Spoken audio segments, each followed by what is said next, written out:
3 weeks after my husband Jim's funeral, my daughter Susan walked into my kitchen and changed my life forever. I was 68, still wearing the black dress I'd worn to the cemetery, my hands shaking as I tried to pour coffee into a chipped mug. The house smelled of wilted roses from the funeral, and the silence was heavy, like Jim's absence was a weight I couldn't shake. Susan, 42, stood in the doorway, her sharp eyes scanning me like I was a problem she needed to fix.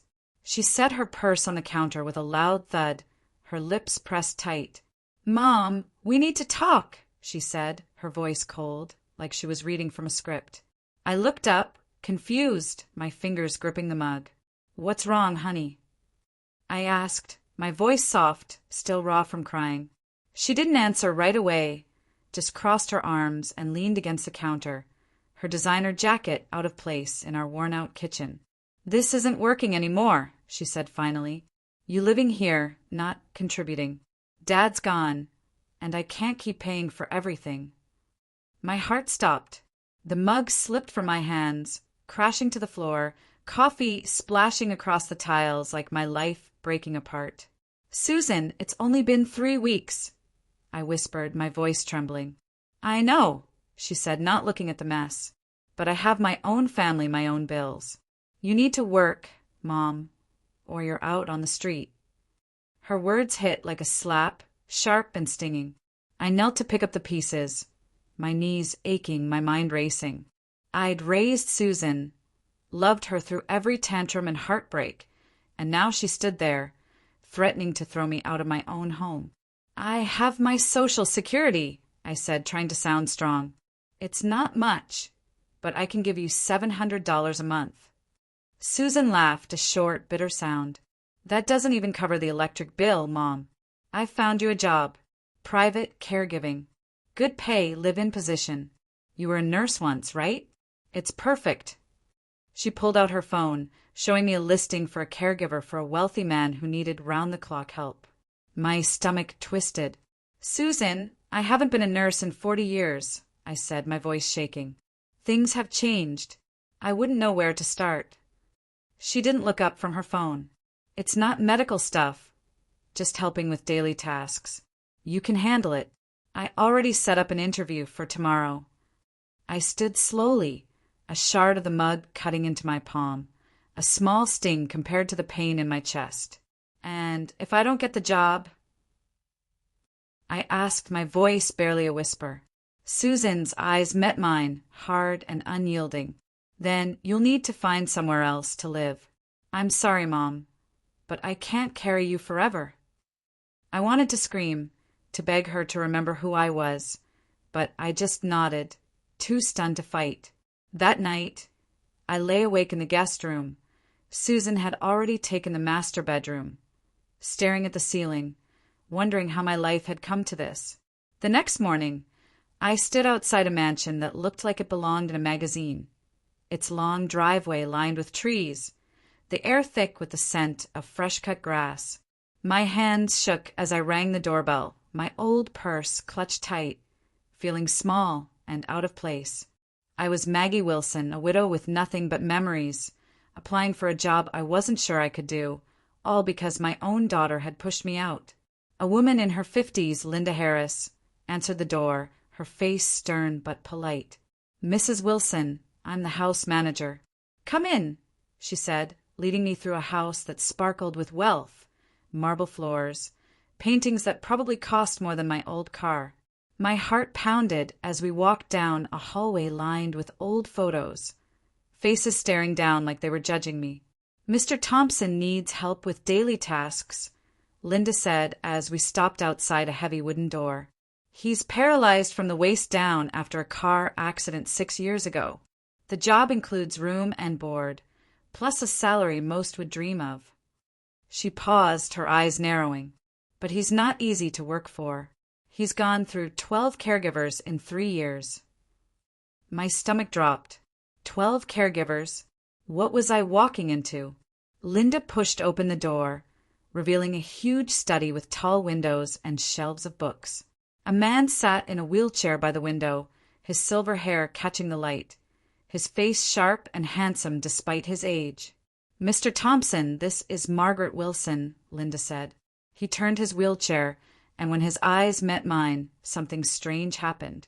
His face changed, surprise, maybe, or something deeper. His eyes, green like summer leaves, locked onto mine, and my breath caught.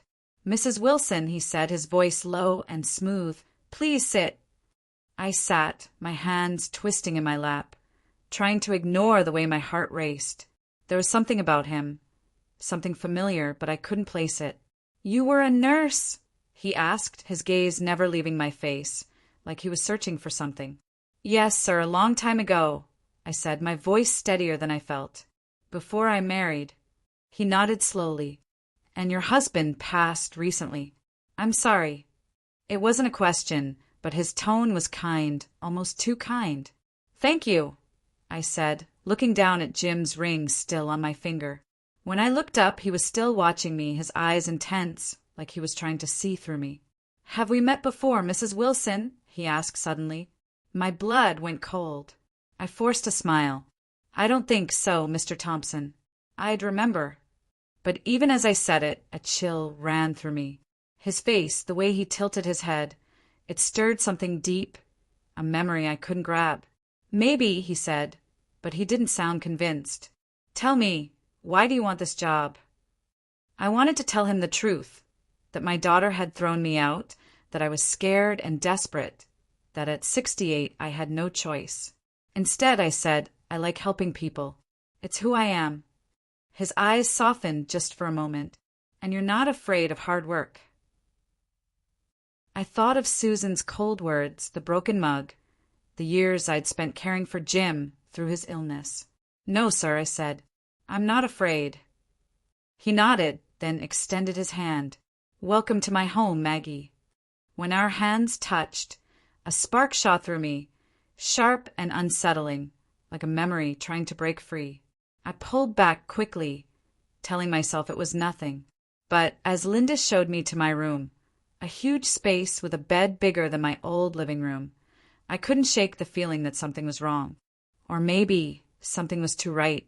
That night, as I unpacked my few belongings, I found an old scarf, one I hadn't worn in years. It was blue, faded, with tiny flowers stitched along the edge. I held it, and a flash of memory hit me.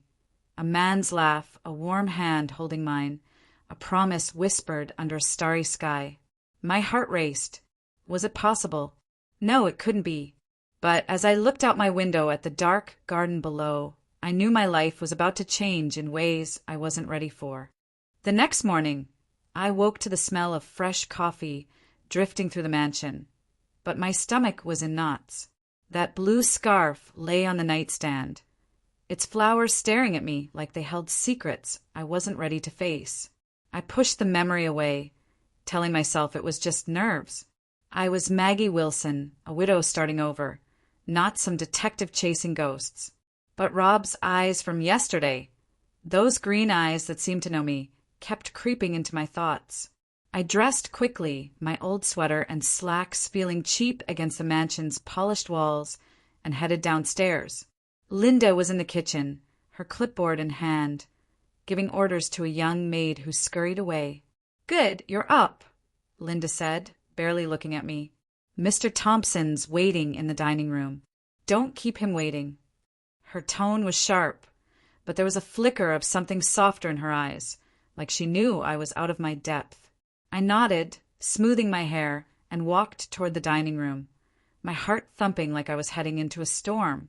Rob sat at a long table, a plate of untouched eggs in front of him, his wheelchair positioned by a window overlooking a rose garden.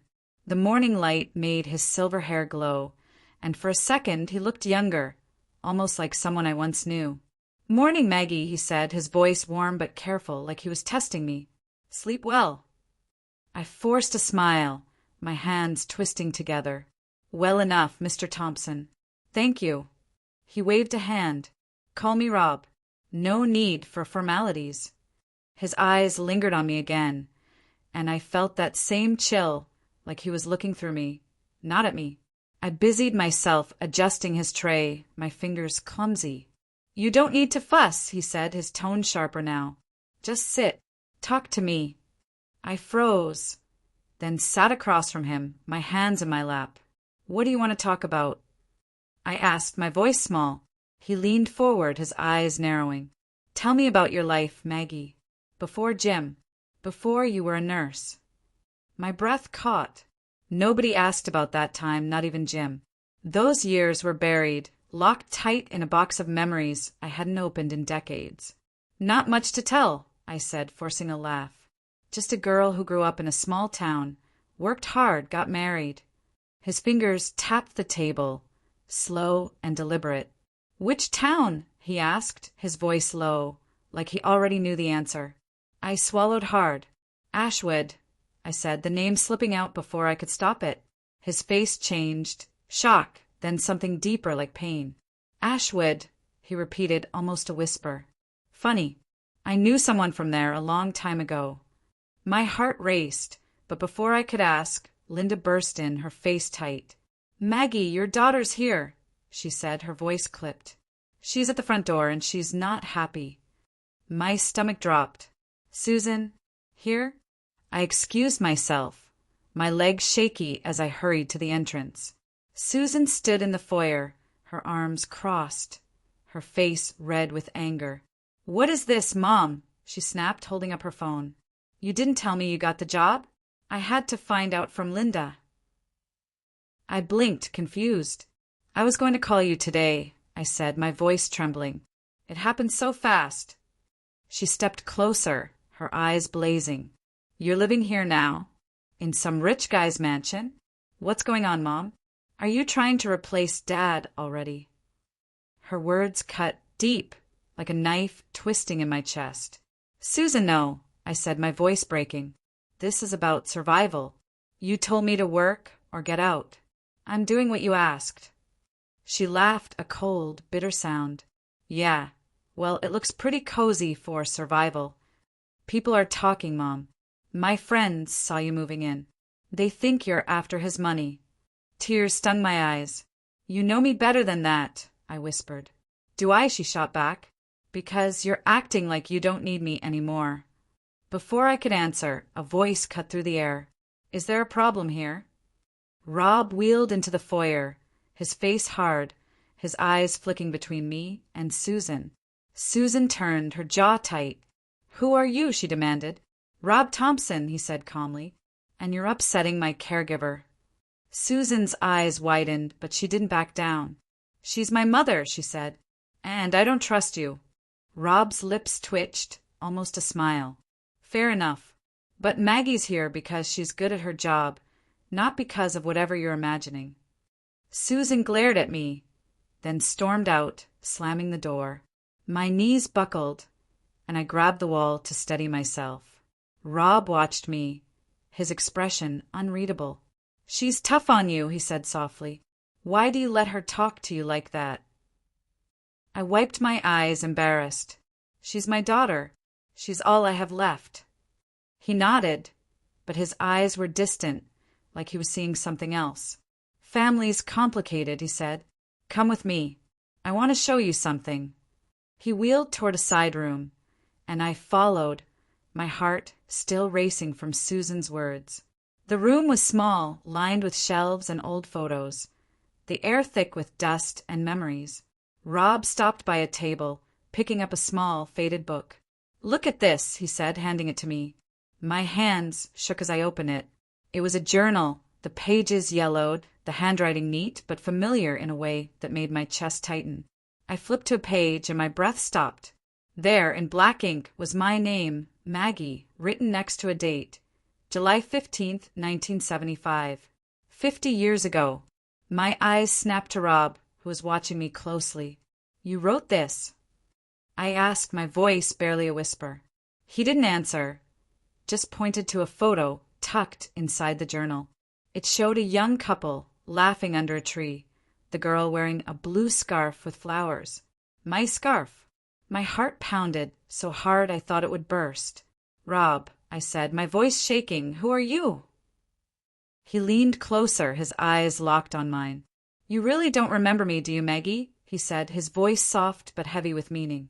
Before I could answer, Linda appeared in the doorway, her face pale. "Mr. Thompson, there's a problem," she said. "Someone's been in your office. Papers are missing, important ones." Rob's face darkened, and he turned to me, his eyes sharp. "Maggie, did you touch anything in my office?" I shook my head, confused. "No, I haven't been in there." But his gaze didn't soften, and for the first time I felt a flicker of fear. Who was this man, and why did he have a journal with my name? What had I walked into? As Linda led me away to help with lunch, I glanced back at Rob, still holding the journal, his face a mix of pain and suspicion. My mind raced, piecing together fragments of a summer long ago, a boy with green eyes, and a promise I thought I'd forgotten. I stood in the kitchen, chopping carrots for lunch, but my hands wouldn't stop shaking. The journal's image burned in my mind, me young and laughing, wearing that blue scarf next to a boy who looked like Rob might have 50 years ago. My heart told me it was him, but my head screamed it was impossible. I hadn't thought of that summer in Ashwood since I married Jim, locking away those memories like old clothes in a trunk. Linda hovered nearby, her eyes flicking to me as she stirred a pot of soup. "You all right, Maggie?" she asked, her voice softer than usual. I nodded, forcing a smile, but my throat was tight. "Just tired," I said, keeping my eyes on the cutting board. She didn't push, but I felt her watching, like she knew something was off. The knife slipped, nicking my finger, and I winced, a drop of blood mixing with the carrot juice. It felt like a warning, like the past was bleeding into the present. Lunch was quiet, just me and Rob in the dining room. He barely touched his food, his green eyes fixed on the window, lost in thought. I wanted to ask about the journal, about that photo, but the words stuck in my throat.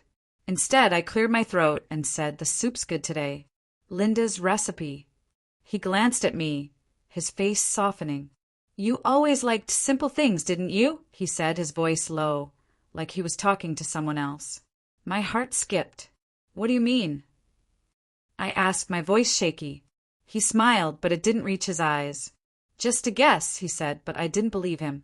Before I could press, the doorbell rang, sharp and loud, cutting through the silence. Linda appeared, her face tight. "It's your daughter again," she said, looking at me. "And she's brought someone." My stomach twisted. "Susan back so soon?"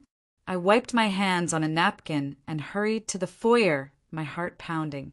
Susan stood there, her arms crossed. But next to her was a man I didn't know, tall, maybe 50, with graying hair and a suit that screamed money. "Mom, this is David," Susan said, her voice sharp. "My lawyer." My knees went weak. "A lawyer? What's going on?" I asked, my voice barely above a whisper. Susan stepped forward, her eyes cold. "I did some digging, Mom. This guy you're working for, Rob Thompson, he's not who he says he is." My blood ran cold. I glanced at David, who pulled a folder from his briefcase. "Mrs. Wilson," he said, his tone all business, "we have reason to believe you're in a vulnerable position. Mr. Thompson has a history of manipulating his caregivers, making promises, even altering his will to keep them here. We're here to protect you." I stared at him, my mind spinning. "Protect me?" I said, my voice breaking. "From what?" Susan grabbed my arm, her grip tight. "From him, Mom. He's got no family, no heirs, just a fortune and a habit of playing games with people like you. I don't trust him." Her words hit like a punch, but something in me snapped. "You don't trust him?" I said, pulling my arm free. "You're the one who pushed me into this job, Susan. You told me I'd be on the street." Her face flushed, but she didn't back down. "I'm trying to fix this," she said. "I didn't know he was some shady billionaire."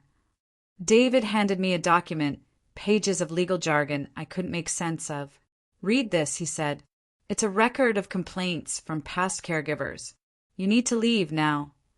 My hand shook as I took the paper, but before I could respond, Rob's voice cut through the room. "What's all this?" he said, wheeling into the foyer, his face hard. Susan spun on him. Stay out of it, she snapped. This is about my mother. Rob's eyes met mine, and for a second I saw hurt, not anger. Maggie, he said, his voice steady. You don't believe this, do you? I wanted to say no, but the journal, the photo, Susan's words, it was all too much. I don't know what to believe, I said, my voice cracking. Rob's face tightened, and he wheeled closer. Then let me show you something else, he said. He led us to the small room again, ignoring Susan's protests. My heart raced as he pulled a box from a shelf, old and dusty, and opened it.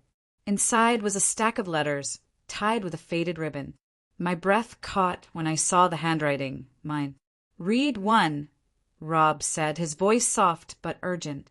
I untied the ribbon, my fingers trembling, and opened a letter dated August 1975. Dear Robbie, it began. I know we said we'd wait, but I'm scared. Dad's sick and I can't leave Ashwood. I love you, but I don't know if we can make this work. My eyes filled with tears.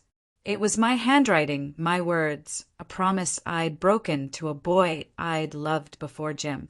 I looked at Rob, my voice barely a whisper. You're Robbie. He nodded, his eyes wet.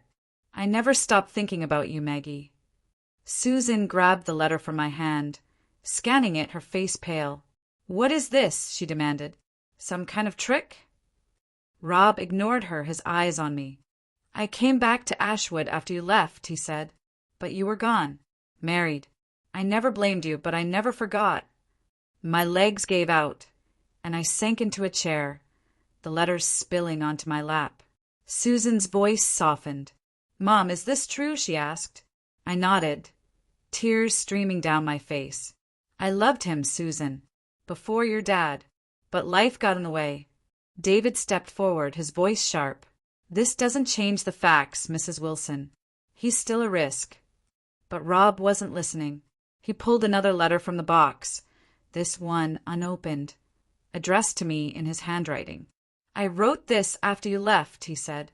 I couldn't send it. Open it. My hands shook as I tore it open. Inside was a single line. Maggie, you'll always be my home. My heart broke all over again for the girl I'd been, for the man Rob had become. But before I could speak, Linda burst in, her face ashen. Mr. Thompson, the police are here, she said. They want to talk about the missing papers. They think someone in the house took them. Rob's eyes snapped to me, then Susan, then David.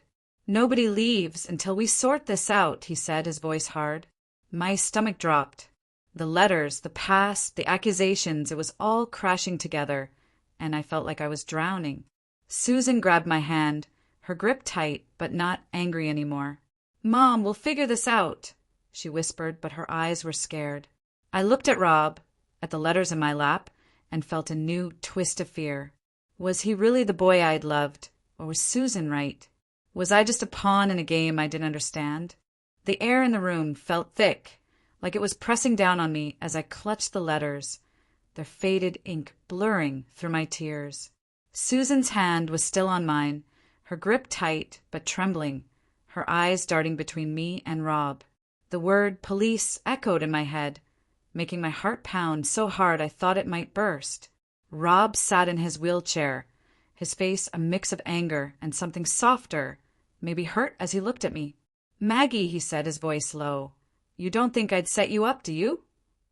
I wanted to believe him, to trust the boy I'd loved in 1975, but Susan's warnings and David's folder full of accusations made my head spin. Before I could answer, 2 officers stepped into the room, their boots heavy on the polished floor. One was young, with a notepad, the other older, his eyes sharp and suspicious. Mr. Thompson, the older one, said, we got a call about stolen documents. Financial records, sensitive stuff. Cared to explain. Rob's jaw tightened. I reported them missing, he said, his voice steady.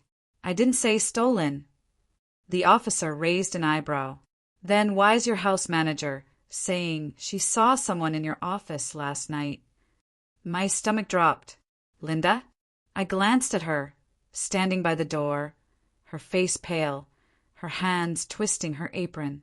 I didn't say I saw anyone, she said quickly, her voice shaking. I just said the office door was open when it shouldn't have been. The younger officer looked at me. Mrs. Wilson, you're new here, right? Been in the office yet? I shook my head, my throat dry. No, I haven't, I said, my voice barely a whisper. Susan stepped forward, her voice sharp. She's only been here a day. You're not pinning this on her. The older officer ignored her, turning to Rob. We need to search the staff quarters, starting with hers. He nodded toward me. My heart stopped. My room, I said, my voice breaking. I didn't take anything. Rob's eyes met mine, and for a second I thought I saw doubt flicker across his face. Let them look, Maggie, he said, his voice calm but heavy. It'll clear things up. I nodded, numb, and followed the officers upstairs, Susan trailing behind, muttering about how this was all a mistake. My room was neat, my few belongings still half unpacked in a suitcase. The officers went through everything, my clothes, my purse, even the blue scarf on the nightstand. My cheeks burned with shame, like I was a criminal, not a widow just trying to survive. The younger officer paused, pulling a small envelope from under my pillow. My breath caught. What's this? He asked, holding it up. It was old, yellowed, with Maggie written in the same handwriting as the letters downstairs. I've never seen that, I said, my voice shaking. Susan grabbed my arm. Mom, what's going on? She whispered, her eyes wide. The officer opened the envelope, pulling out a single sheet of paper. It's a bank statement, he said, frowning. Mr. Thompson's name, dated last month, shows a transfer of $50,000 to an offshore account. My knees buckled, and I grabbed the bedpost to stay upright. That's not mine, I said, my voice cracking. I swear I didn't put it there. Rob wheeled into the room, his face unreadable. Maggie, he said, his voice soft but sharp. Why would this be in your room? I shook my head, tears streaming down my face. I don't know. Someone must have put it there. Susan turned on Rob, her voice shaking with anger. You're framing her, she said. This is what David warned us about. Rob's eyes narrowed. Careful, Susan, he said. You don't know what you're talking about. The older officer stepped between them. We're taking this to the station for analysis, he said, bagging the envelope. Mrs. Wilson, don't leave town. As they left, I sank onto the bed, my hand shaking, the scarf crumpled in my lap. Susan knelt beside me, her face softer now, almost like the little girl I used to comfort. Mom, I'm sorry, she whispered. I didn't know it had come to this. I looked at her, my heart aching. Why do you hate me so much? I asked, my voice barely audible. Her eyes filled with tears. I don't hate you, she said. Dad's gone and I'm scared.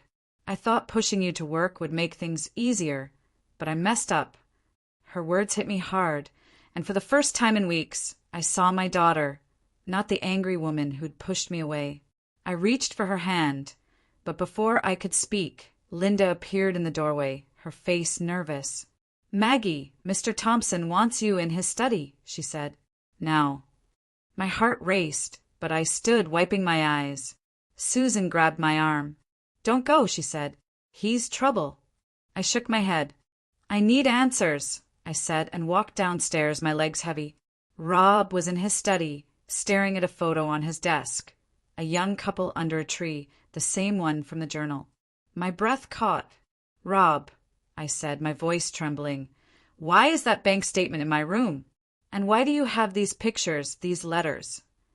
He looked up, his eyes tired but intense. Sit, he said. I did, my hands twisting in my lap. He leaned forward, his voice low. Maggie, I didn't frame you, but someone in this house did, and I think I know who. My heart stopped. Who? I asked. He hesitated, then pulled another letter from his desk, this one newer, dated just a month ago. This came to me anonymously, he said. It says someone close to me is stealing, planning to ruin me. I thought it was a lie until today.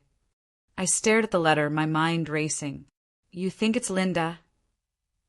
I asked, my voice shaking. He shook his head. Not Linda. Someone closer. My stomach twisted. Susan. I whispered, the thought tearing me apart. He didn't answer, just handed me the letter. It was typed, no signature, but one line stood out. Watch the new caregiver. She's not what she seems. My blood ran cold. Was someone targeting me?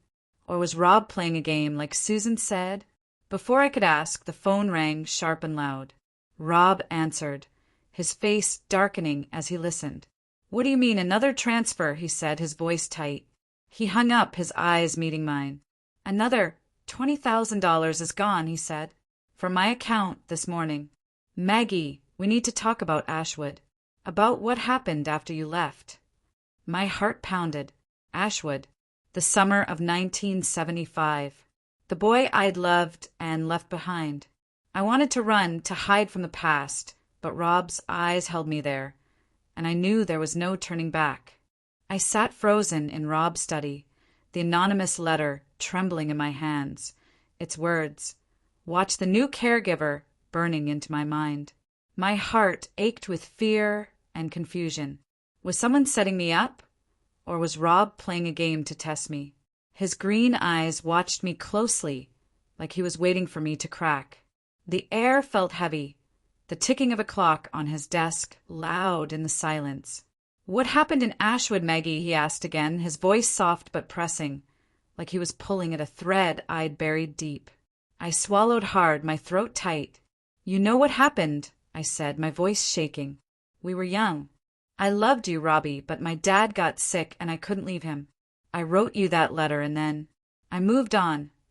My eyes stung, memories flooding back, his laugh, the way he'd held my hand under the stars, promising we'd run away together.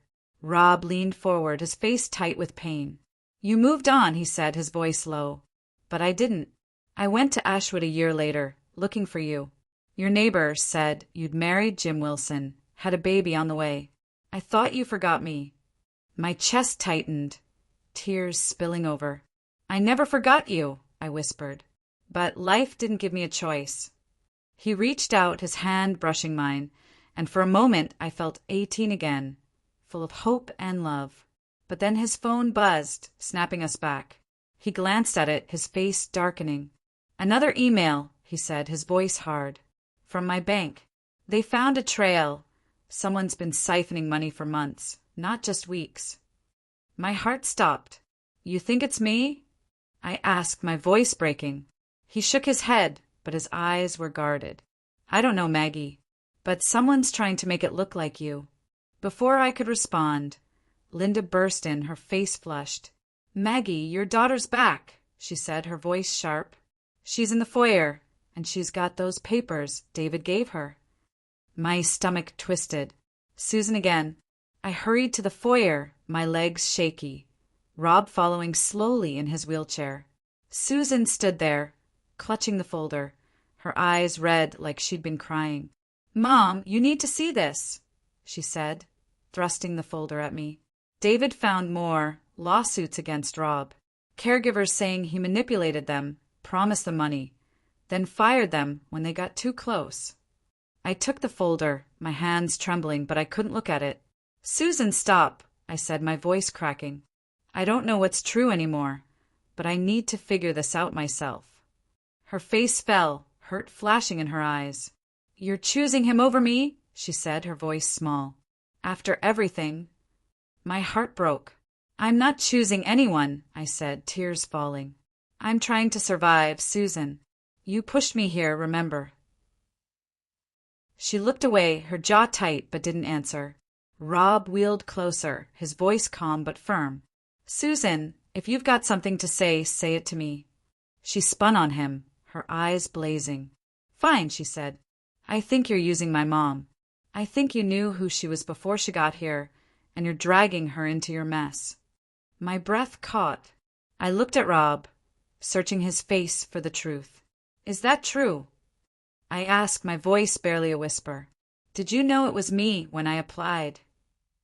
He hesitated, just for a second, but it was enough to make my heart sink. I saw your name on the application, he admitted, his voice low. I wondered if it was you, but I didn't know for sure until I saw you. My mind raced, piecing together the journal, the photo, the scarf. Had he planned this? Before I could ask, the front door swung open, and David stormed in, his face grim.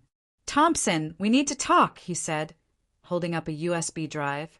"I got this from a contact. It's got emails, proof someone's been hacking your accounts, and it points to someone in this house." My blood ran cold. "Hacking?" I said, my voice shaking. David nodded. "The transfers, the missing papers, it's all connected. And the emails mention a woman named Margaret." My knees buckled and I grabbed the wall. "That's not me," I said, my voice rising. "I don't even know how to use email like that." Susan grabbed my arm, her eyes wide. "Mom, we need to get you out of here," she said. "This is too dangerous." But Rob's voice cut through, sharp and commanding. "Nobody's going anywhere," he said. "Maggie, you deserve the truth. Follow me." He wheeled toward a locked door at the end of the hall, one I'd never seen open. My heart pounded as I followed, Susan and David trailing behind, their voices hushed but tense. Rob pulled a key from his pocket, unlocking the door to reveal a small office. Papers scattered across a desk, a computer screen glowing. "Look at this," he said, pointing to the screen. It showed an email sent from an account I didn't recognize, with my name in the subject line. "Margaret Wilson is the key," it read. "She's back, and she'll ruin everything."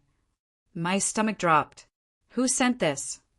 I asked, my voice trembling. Rob's eyes met mine, and for the first time I saw fear in them. "I don't know," he said, "but it's someone who knows about us, about Ashwood." Susan stepped forward, her voice shaking. "This is crazy, Mom. You can't stay here." But something in me snapped. I'd spent my life running. From Robbie, from pain, from myself. I wasn't running now. "I'm not leaving," I said, my voice steady despite the fear. "I need to know who's doing this." Rob nodded, a flicker of pride in his eyes. "Then we'll find out together," he said. But as we left the office, I caught Linda watching from the shadows, her face pale, her hands clenched. My heart raced. Was she hiding something? Or was it someone else, someone closer, pulling the strings? As I walked back to my room, the scarf still in my hand, a new memory hit me. A night in Ashwood, Robbie whispering he'd do anything to protect me.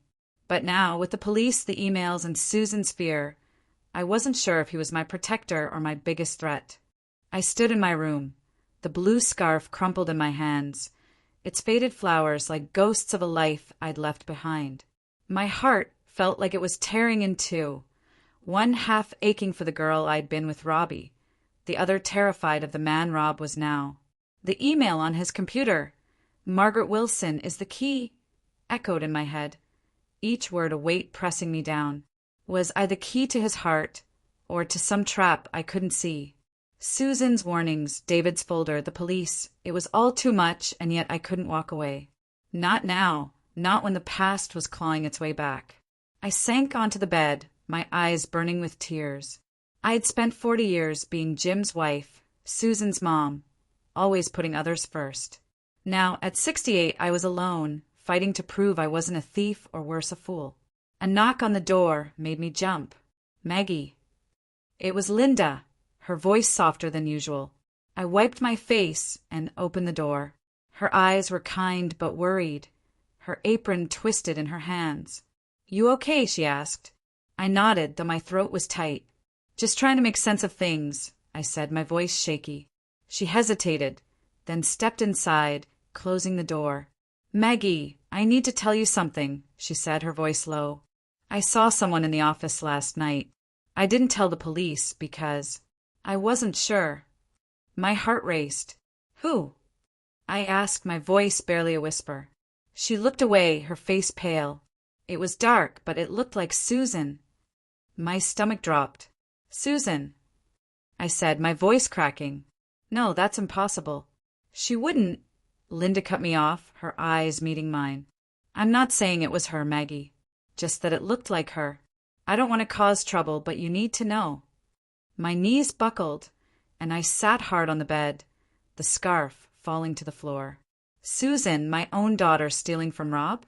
Framing me? My mind screamed no, but my heart wavered, remembering her cold words, her anger. Before I could speak, the door burst open, and Susan stormed in, her face red. "Mom, why are you still here?" she said, her voice shaking. "David's waiting outside. We're leaving now." I stood, my hands trembling. "Susan, did you go into Rob's office?" I asked, my voice sharp despite the tears. Her eyes widened, then narrowed. "What? No." "Why would you even ask that?" she said, but her voice faltered, and for a second I saw fear in her eyes. Linda stepped back, her face tight. "I'll let you two talk," she said, slipping out. I grabbed Susan's arm, my heart breaking. "Tell me the truth," I said, my voice low. "Are you involved in this? The missing papers, the money?" Susan pulled away, her eyes flashing. "You're unbelievable," she said. "You're siding with him, a man you barely know, over me?" Tears spilled down my cheeks. "I'm not siding with anyone," I said. "I just want the truth. I'm tired of being pushed around, Susan. By you, by Rob, by everyone." Her face softened just for a moment, and she sank onto the bed next to me. "Mom, I'm not stealing," she said, her voice breaking. "But I did something stupid." My heart stopped. "What?" I asked, my voice barely audible. She looked down, her hands twisting together. "I hired David to dig into Rob because I was scared for you. He found those lawsuits, but he took some papers from the office last night. Said it was to protect you." My blood ran cold. "He stole them," I said, my voice rising. "Susan, that makes it look like I did it." She nodded, tears in her eyes. "I didn't know he'd hide them in your room. I'm sorry, Mom. I was just trying to keep you safe." My chest ached, torn between love for my daughter and anger at her betrayal. Before I could speak, Rob's voice came from the doorway. "Maggie, we need to talk," he said, his wheelchair blocking the exit, his face hard. Susan stood, her eyes blazing. "Leave her alone," she snapped. Rob ignored her, his eyes on me. "I found something," he said, holding up a small key, old and rusted. "It was in the box with the letters. I think it's yours." My breath caught. A memory flashed. Robbie giving me a key under the Ashwood stars, saying it unlocked something special, something we'd share one day. "Where did you get that?" I asked, my voice trembling. He wheeled closer, his eyes intense. "It was with your letters," he said, "and there's a locked box in my safe. I think it's time we opened it." My heart pounded. A locked box? What else had I forgotten? I followed him to his study, Susan trailing behind, her face pale. Rob opened a safe behind a painting, pulling out a small metal box, its edges worn but familiar. My hands shook as I took the key, fitting it into the lock. It clicked open, revealing a stack of photos and a ring, a simple silver band with a tiny blue stone. My eyes filled with tears. "You kept this," I whispered, holding the ring. It was the one Robbie had given me, a promise we'd made before life tore us apart. Rob nodded, his voice soft. "I couldn't let it go," he said, "even after you left." Susan grabbed my arm, her voice sharp. "Mom, this is crazy. He's manipulating you." But before I could answer, the phone rang and Linda answered it in the hall, her voice hushed. She came back, her face ashen. "Mr. Thompson, it's the police," she said. "They traced the offshore account. It's linked to someone named Clara Wilson." My heart stopped. Clara Wilson. My sister. I hadn't spoken to her in 20 years, not since she blamed me for Jim's choices, for the family falling apart. "Clara," I said, my voice breaking. "She's been gone for years." Rob's eyes narrowed. "Then why's her name on my account?" he asked. My mind spun, memories of Clara's anger, her jealousy flooding back. Had she been watching me all this time? Was she behind this? As I held the ring, the room seemed to close in, and I knew the truth was closer and more dangerous, than I'd ever imagined. The silver ring with its tiny blue stone felt heavy in my hand, like it carried every promise I'd broken 50 years ago. My heart pounded as Clara's name, my sister, gone from my life for 2 decades, hung in the air, tying me to a crime I didn't commit. I looked at Rob, his green eyes searching mine, and saw a flicker of trust mixed with doubt. Susan stood frozen, her face pale, her hands clenched like she was holding herself together. The study felt too small, the walls closing in as Linda's words about the police echoed in my head. "Clara Wilson," I said again, my voice shaking. "That can't be right. She moved away years ago. We haven't spoken since." My voice trailed off, memories of Clara's bitter words flooding back. She'd blamed me for Jim's mistakes, for the way our family fell apart after Dad died. I'd tried to reach out, but she'd cut me off, leaving me with nothing but guilt. Rob leaned forward in his wheelchair, his voice low. "Maggie, we need to figure this out. If Clara's involved, she's targeting both of us." Susan stepped forward, her voice sharp. "Or you're targeting my mom," she said, her eyes blazing. "This ring, these letters, it's all too convenient. How do we know you didn't plant her name to mess with her?" My heart ached at her words, torn between my daughter's fear and the boy I'd loved in Rob's eyes. "Susan, please," I said, my voice cracking. "I don't know what's true, but I can't keep running from the past." She looked at me, her eyes wet. "Mom, I'm trying to protect you," she whispered. "I messed up with David, but I won't let you get hurt." Before I could answer, Linda cleared her throat, still holding the phone. "The police want to talk to you, Maggie," she said, her voice nervous. "They're coming back now." My stomach twisted, fear clawing at me. "Me?" I said, my voice barely audible. "Why?" Linda hesitated, her eyes darting to Rob. "They found something else," she said. "A letter addressed to Clara in your suitcase." My knees buckled, and I grabbed the desk to stay upright. "That's impossible," I said, my voice rising. "I didn't write any letter." Rob's face hardened. "Show us," he said to Linda. She nodded, hurrying out, and returned with a sealed envelope, my name scrawled on it in handwriting that looked like mine but wasn't. My hands shook as I opened it, Susan peering over my shoulder. The letter was short, dated a week ago. "Clara, it's time. Meet me at the usual place.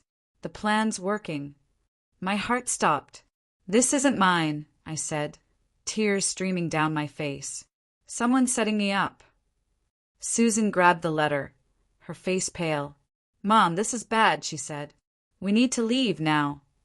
But Rob's voice cut through, sharp and commanding. "Nobody's leaving," he said. "Maggie, I believe you, but we need to find Clara." I looked at him, my chest tight with fear and hope. "Why do you trust me?" I asked, my voice breaking. He reached for my hand, his touch warm and steady. "Because I know you, Maggie," he said. "The girl who wrote those letters wouldn't do this." His words hit me hard, stirring memories of Ashwood, of promises whispered under the stars. But before I could speak, the doorbell rang, loud and sharp. Linda went to answer it, and moments later, the police officers from earlier walked in, their faces grim. "Mrs. Wilson," the older one said, "we need you to come with us. We've got questions about your sister." My heart raced, but I nodded, my legs shaky. Susan grabbed my arm. "I'm coming too," she said, her voice firm. Rob wheeled closer, his eyes intense. "Maggie, don't say anything until I get you a lawyer," he said. "I'll handle this." Susan glared at him. "You've done enough," she snapped, but I squeezed her hand, silencing her. "Let him help," I said, my voice steady despite the fear. As the officers led me out, I glanced back at Rob, holding the ring, his face a mix of worry and determination. The police station was cold, the fluorescent lights harsh, as I sat in a small room, Susan beside me, her hand tight on mine. The older officer, Detective Harris, slid a photo across the table, a grainy image of a woman who looked like Clara, standing outside Rob's mansion 2 nights ago. My breath caught. "That's her," I said, my voice trembling. But I haven't seen her in years. Harris leaned forward, his eyes sharp. Then why is she in town? He asked.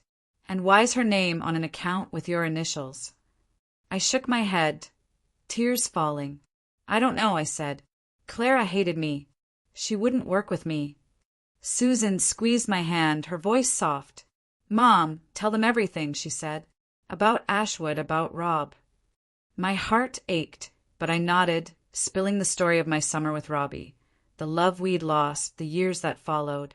Harris listened, his face unreadable, then slid another paper across the table. It was a bank record, showing a transfer to Clara's name, but the signature looked like mine. This was forged, I said, my voice shaking.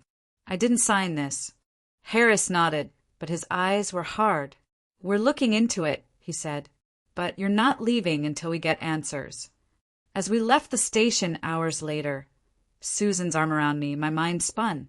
Clara here? Framing me? I thought of her last words to me, 20 years ago. You ruined everything, Maggie.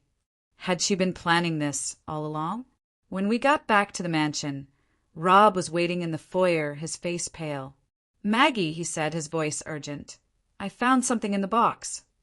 He held up a small notebook, its pages yellowed, my handwriting on the cover. It's yours, he said, from 1975, and it mentions Clara. My heart stopped. I took the notebook, my hands trembling, and opened it to a page dated August 1975. Clara saw us last night, it read. She's furious. Says, she'll make me pay for choosing Robbie.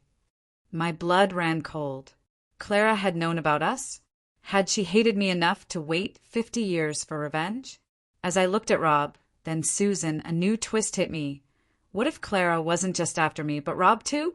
And what if she was closer than we thought? The notebook in my hands felt like a bomb. Its words from 1975. Clara says she'll make me pay, burning through my heart. I stood in Rob's study, my breath shallow, the weight of my sister's anger crashing over me like a wave. Clara, who I hadn't seen in 20 years, had known about me and Robbie all along? My eyes stung with tears, not just for the girl I'd been, but for the woman I was now, caught in a web I didn't understand. Susan stood beside me, her face pale, her hand hovering like she wanted to comfort me but didn't know how. Rob's green eyes watched me, steady but heavy with something unspoken. Maggie, he said softly, we need to find her. Clara's not just a ghost from the past. She's here now. My stomach twisted, fear mixing with a strange, sharp anger. I'd spent my life carrying guilt for Clara's pain, but this? Framing me, stealing from Rob? It was too much. How? I asked, my voice shaking. I don't even know where she is. Rob wheeled closer, his voice low. I've got a private investigator. He's been tracking the account transfers. They lead to a motel just outside town. Clara's name is on the register. My heart stopped. Clara here? So close? Susan grabbed my arm, her voice sharp. Mom, this is crazy. You can't go chasing after her. Let the police handle it. But something in me snapped. I'd been running from my past too long. Clara, Robbie, even Susan's anger. No, I said, my voice steadier than I felt. I need to face her. I need to know why. Susan's eyes widened, but she didn't argue. Rob nodded, a flicker of pride in his eyes. I'll come with you, he said. My investigator's waiting. Before we left, I slipped the notebook into my purse, its weight grounding me. The drive to the motel was quiet, the hum of Rob's van loud in my ears. Susan sat in the back, her face tight, her fingers tapping nervously. I stared out the window, memories of Clara flooding back. Her laugh when we were kids, her tears when Dad died, her cold silence after Jim and I fought over money. Had she hated me this much, all these years? The motel was run down, its neon sign flickering in the dusk. A man in a gray coat, Rob's investigator, met us in the parking lot. She's in room 12, he said, his voice low. Checked in 2 weeks ago. Paid cash. My heart raced as we approached the door, its peeling paint like a warning. Rob's hand brushed mine, warm and steady. "You don't have to do this alone," he said. I nodded, but my throat was tight. I knocked, my hand trembling. No answer. The investigator pushed the door. It was unlocked, and my heart sank. Inside, the room was empty, the bed unmade, a single coffee cup on the table. But on the dresser was a photo, old and creased, of me and Clara, maybe 10 years old, laughing in our backyard. My eyes filled with tears. "She was here," I whispered, picking up the photo. Susan stepped closer, her voice soft. "Mom, I'm sorry," she said. "I didn't know about Clara, about any of this." I turned to her, my heart aching. "Why didn't you talk to me?" I asked, my voice breaking. "After Dad died, you shut me out." Her eyes dropped, tears falling. "I was angry," she said. "At Dad, at you, at everything. I thought pushing you to work would make me feel in control."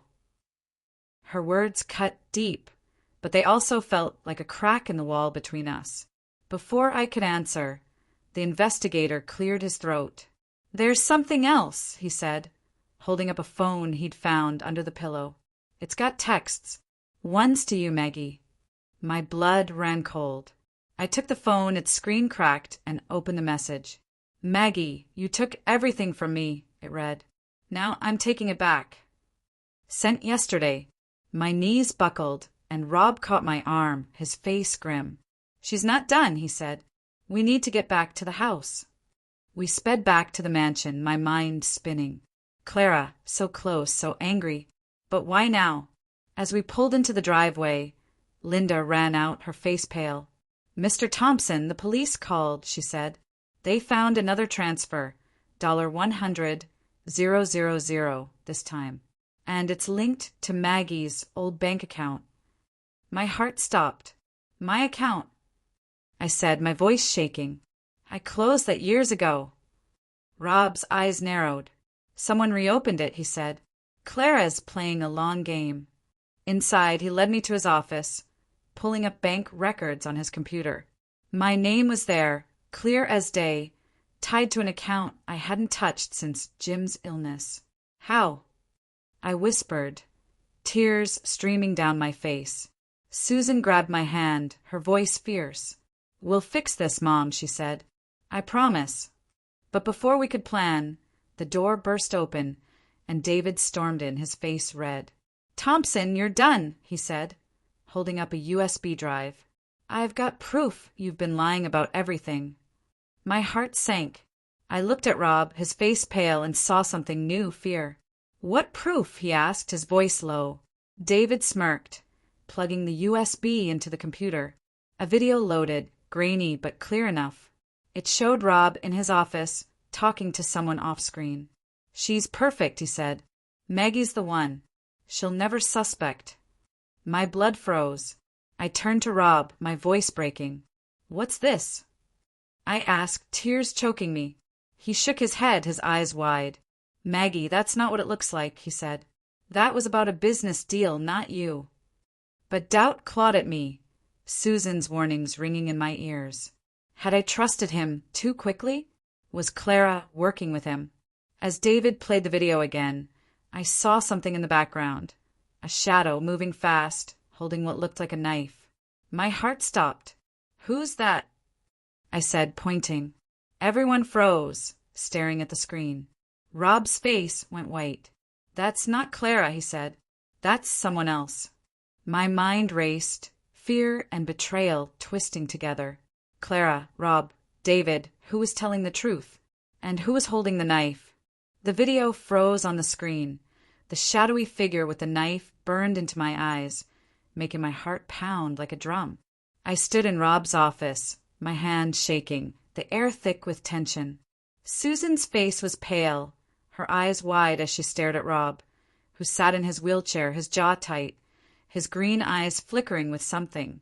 Fear, maybe, or guilt. David stood smugly by the computer, his arms crossed, while Linda hovered near the door, her face nervous. My mind spun, torn between the boy I'd loved in Ashwood and the man who might be betraying me now. "Rob," I said, my voice breaking, "who's in that video? And why were you talking about me?" He leaned forward, his hands gripping the arms of his wheelchair. "Maggie, I swear that wasn't about you," he said, his voice low but urgent. "It was a business call about a deal I was closing. I said she's perfect because I was hiring a new assistant. Not you." I wanted to believe him, but the knife in the shadow, Clara's name on the bank account, the letter in my suitcase, it was all too much. "Then who's that with the knife?" I asked, tears stinging my eyes. "And why's my sister's name everywhere?" Susan grabbed my arm, her voice sharp. "Mom, he's lying," she said. "He's been playing you from the start. We need to go now." Her words cut deep, but I pulled away, my heart aching. "Susan, stop," I said, my voice shaking. "I'm tired of running. I need the truth." She flinched, her eyes wet. "I'm trying to protect you," she said, her voice softer now. "I know I pushed you into this job, and I hate myself for it. But I can't lose you, Mom." Her words broke something in me. I reached for her hand, my voice trembling. "You're not losing me," I said, "but I need to know what's happening. I've spent my whole life hiding from pain, Clara, your dad, even you. I'm done hiding." Susan's tears fell, and she squeezed my hand. "I'm sorry, Mom," she whispered. "I was so angry after Dad died. I took it out on you. I thought if you worked, I'd feel less alone." My chest tightened, love and hurt mixing together. "I was alone too," I said, my voice cracking. "Why didn't you talk to me?" Before she could answer, David stepped forward, his voice cold. "This is touching, but we're not done," he said, pointing at Rob. "That video proves you're hiding something, Thompson, and I'm not letting Maggie get caught in your mess." Rob's eyes flashed with anger. "You're quick to point fingers, David," he said, "but you're the one who took papers from my office. Care to explain that?" David's face reddened. "I was protecting Susan's mom," he snapped. "You're the one with a history of manipulating caregivers." I turned to David, my heart pounding. "You hid that bank statement in my room, didn't you?" I said, my voice rising. "You made it look like I was stealing." David's eyes darted away and my stomach dropped. "I was trying to get you out of here," he said, his voice low. "Susan asked me to help." Susan gasped, pulling her hand from mine. "I didn't tell you to frame her," she said, her voice shaking. "I just wanted you to find proof. He's dangerous." My head spun, betrayal piling on betrayal. I looked at Rob, his face pale but steady. "Maggie," he said, his voice soft, "I know this looks bad, but I'm not your enemy. I've got my investigator digging deeper. He found something." He pulled a small recorder from his desk, pressing play. A woman's voice came through. "Sharp and familiar, Clara. You'll regret crossing me," she said. "Maggie's back, and I'll make sure she pays." My blood ran cold. It was her, no doubt, the same bitter tone from 20 years ago. "Where did you get this?" I asked, my voice trembling. Rob's eyes met mine.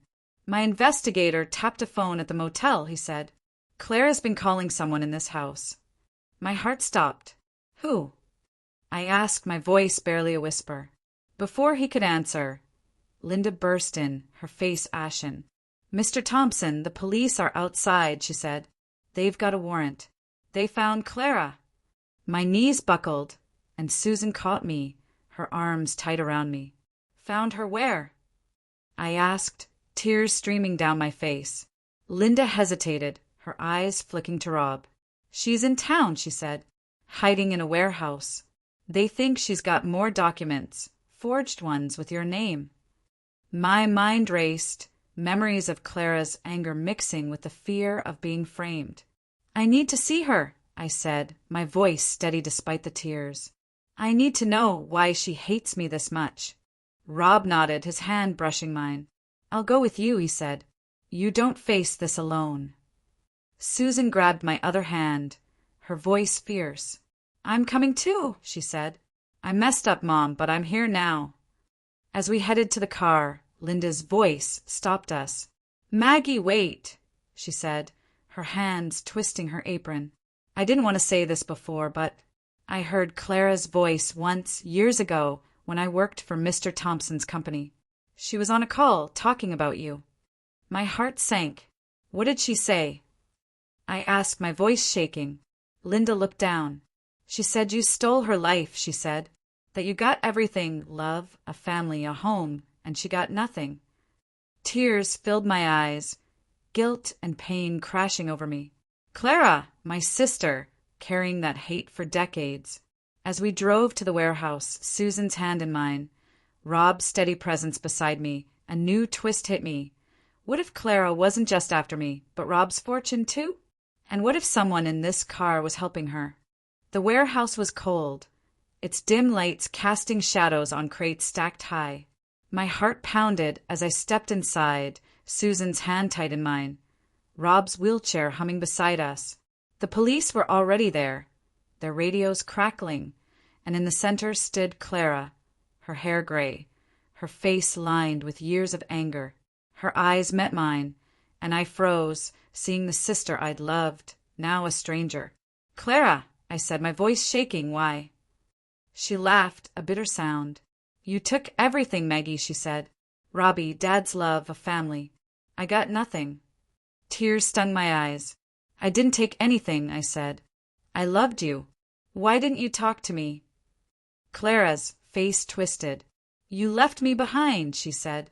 So I waited. I planned. I used your name to take his money. She nodded at Rob, who looked pale but steady. You framed me, I said, my voice breaking. You let me think I was crazy. Clara's eyes softened, just for a second. I wanted you to hurt like I did, she whispered. Susan stepped forward, her voice fierce. You hurt my mom, she said, but we're done with your games. The police moved in, cuffing Clara, but I raised a hand. Wait, I said. I walked to her, my heart heavy. I'm sorry you felt alone, I said, tears falling. But this wasn't the way. Clara looked away, tears in her eyes, and said nothing as they took her. Outside, Susan hugged me, her voice soft. I'm sorry, Mom, she said. I pushed you away, but I love you. I held her tight, my heart full. I love you too, I said. Rob wheeled closer, holding the silver ring from Ashwood. Maggie, he said, his voice warm. I never stopped loving you. Stay, not as a caregiver, but as my partner. My heart skipped. I looked at Susan, who nodded, her eyes wet but smiling. I'd like that, I said, taking the ring, feeling whole for the first time in years. Back at the mansion, I packed my things, not to leave, but to start fresh with Rob. Susan helped, her laughter filling the room, a sound I'd missed. The police cleared my name. Clara had confessed, her anger a wound she'd nursed alone. I learned that forgiveness for others and myself was the key to moving forward.